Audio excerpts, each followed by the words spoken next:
it's so late, we'll keep this a little brief and quick, but it was a challenge, and I think more than anything that you got to find ways to win, and that was what we did tonight. We've harped upon the fourth quarter, and it came down to that. I got to give them a lot of credit, right? I mean, they came in here with a plan and did a pretty darn good job of sticking to the plan. I don't know that we did enough to adapt and adjust their plan. As the game got really methodical, and it was very unique at halftime as you're kind of sitting there in a 10-7 game and kind of curious as to how we're going to create some energy and momentum, because they had done a really good job at slowing that thing down and keeping the ball in front of them on their defense and methodically moving the ball with their offense. And I've been in these games before, and sometimes they're not the most fun, but what it comes down to is you got to find a way, and you got to make some adjustments that maybe you didn't envision you'd have to make. You didn't want to make in game one, but you have to make some of those adjustments, and we did. And I give our guys a lot of credit. They didn't bat an eye. The leadership on this team is much different, and that's what I'm really excited and proud of.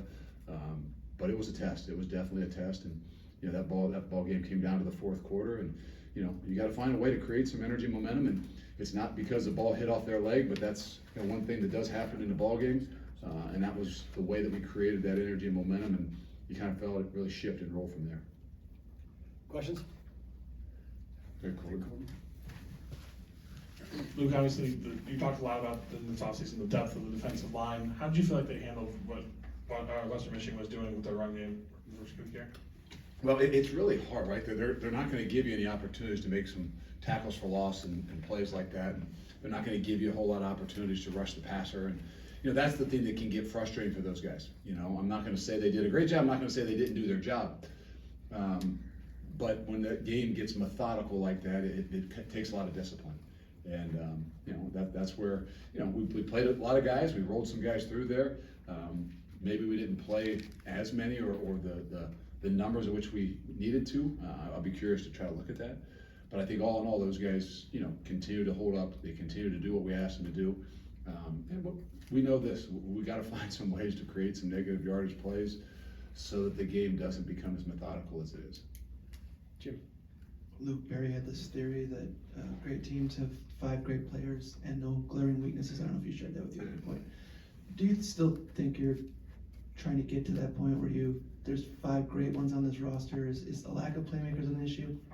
I don't know. I mean, it's one game. It's hard to say, whether there's not enough playmakers on the field. I mean, if you've been here long enough, you know that there's going to be days, I don't want to make excuses, days like this, but games like this that all of a sudden become that slow and methodical. I would think around here, you've seen a few of those. It's not what, maybe you envision every single day. It's not maybe what we envision going into this thing, but that's, I give our guys a lot of credit for their ability to adjust and adapt. And it gets frustrating, don't get me wrong. Being a former defensive lineman, there's nothing worse than a 16-play drive that's, 2, 3, 4, 6, and you don't have a chance to rush the passer. And when they do throw the football, it's, sometimes a Max Pro or some little boot or wag one. That's a compliment to them. They did a really good job with those things. But there's times when you just gotta buckle down and you gotta find ways to win, and that's what we had to do. Mark. Luke, team had a lot of long drives. They didn't always end up with with touchdowns. Just how do you sum up the night? That's the thing. I mean, I thought we played pretty clean. I don't have the numbers, but when we didn't play clean and we hit the red zone, we get a false start. We get, we had a couple negative yardage plays where we tried to bounce the edge. That's the thing that there's something that's glaring that we got to do a better job of. It's when we get to the red zone. I think offensively we had too many penalties. We put ourselves in too many negative yardage plays, and then put us in situations to kick field goals. And that's not what we want to do, and we know we've got to do a better job of that. And that's something we've emphasized and focused on, and now we just got to make sure we do a better job. Jesse. What are your initial impressions of what Tyler did in his debut here at Wisconsin, and maybe some progress you feel like you've seen offensively? Yeah, it's hard from the naked eye just to say. I mean, you can look at the numbers, and to be honest, I think he did what we asked him to do. We wanted to be physical. We wanted to run the football. We wanted to manage, the game in a way that we weren't going to just take shots to start off with. And I think he did that. I think there's going to be a few that you look back at it goes back to the red zone. The only thing I would say, same thing with Tyler, that we got to continue to harp on and emphasize is we've got to do a better job in the red zone. We can't take as many chances. Balls bounced off of a couple of their guys' hands in the red zone in particular. And then when you're in those situations where you're scrambling and you're in dire need, sometimes, hey, let's just be good with throwing that ball out of bounds and live to fight another day and go to second or third down and we've got good opportunities to gain what we need. Cold.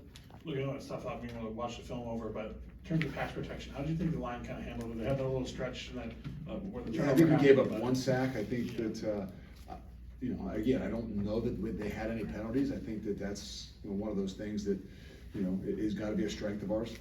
And I think those guys did a really good job tonight. I mean, they loaded the box. They played a lot of bear defense. They made it difficult on us in some situations. You run the football, and but all in all, I think as a whole, I felt like in the first half, had we got to stop defensively when they had their long drive, we had them in a position where I think the offensive line was in some ways maybe going to take over.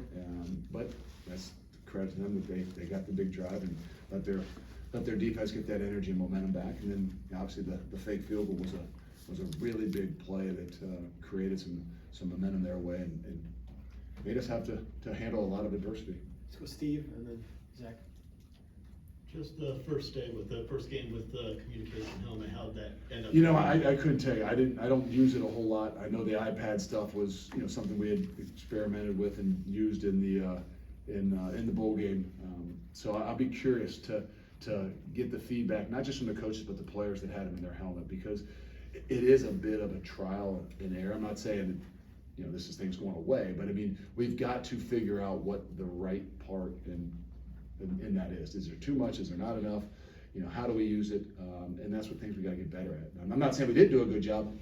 It's just until I get the feedback from both the players and the coaches, I think we got to find a way. Game 1 to game 2, you got to find some of your biggest jumps, and it's not just in the play. It's in communication. It's in some of these technology things that we have afforded to us. But there's a lot of things that will give us an opportunity to get a lot better at. Zach and then Nick. Luke, you guys had a lot of long drives tonight. I know it was already talked about, but just in terms of needing those big plays, you didn't take a ton of shots. No, we didn't. Would you like to have that a little bit, be a bigger part of this offense? Yeah, I think we know we would, but it obviously got into a game and a situation that I'll be honest with you, the number one thing going in the game was we wanted to be able to pound the football. We wanted to play physical. We wanted to be able to, kind of impose some will and make sure that, we get these backs in this line rolling. And if that meant, it didn't mean we weren't going to take shots, but you also had to go in and if they're bailing and playing 3 deep and some things like that, it wasn't maybe as much of the opportunities to take some of those shots. I think we threw one to Bryson, is the only real down the field shot. And so give them credit. I mean, they did a good job of staying on top of those things and not giving us some of those opportunities. But we all know that the game is a game of big plays, and both sides of the ball, right? And if there's one glaring thing that we know we've got to continue to do and find ways, it's not do you have enough players, do you have enough athletes to make, no, it's a combination of those things, but you also got to take what they give you. And I think that sometimes, when you have this perception of what it should look like based on, what somebody else thinks or says, and then it doesn't look like that, you can get a little bit, worried. But the reality is that, there's a lot of different things that go on and happen, and there is a plan in place. And to be honest, I think we were pretty close to the plan in all that we were wanting to do. Nick, go ahead. Luke, in kind of a methodical game like that, you talked about taking what the defense gives you a little bit. How is it so beneficial, to have veteran backs like Ches, like Tawi, and how did they kind of set the tone early and then ice things a little bit late? Yeah, I mean, I just think that you have confidence in them, right? I mean, if you keep giving them the opportunities, things are going to break. And that they did a great job. They did a great job taking care of the football. They did a great job at, making some of those plays. There's things they got to get better at too. I think there's a couple of those negative yardage places we get in the red zone that all of us have to recognize that we have to do better. There's some younger guys in that room, in that tailback, in that running back room that we want to get some more opportunities to and had a plan to. And not because we thought we would be in a different position, but really we're going to put them in. But those guys were feeling it and doing a really good job. And you know, we had to go with, continue to stay with them, but it's a long year, and we're gonna need a lot of guys back there. But those two guys give us an opportunity to do what we wanna do. Thanks, Coach. Let's wrap there so we can make sure we get time with the players upstairs. Thank you.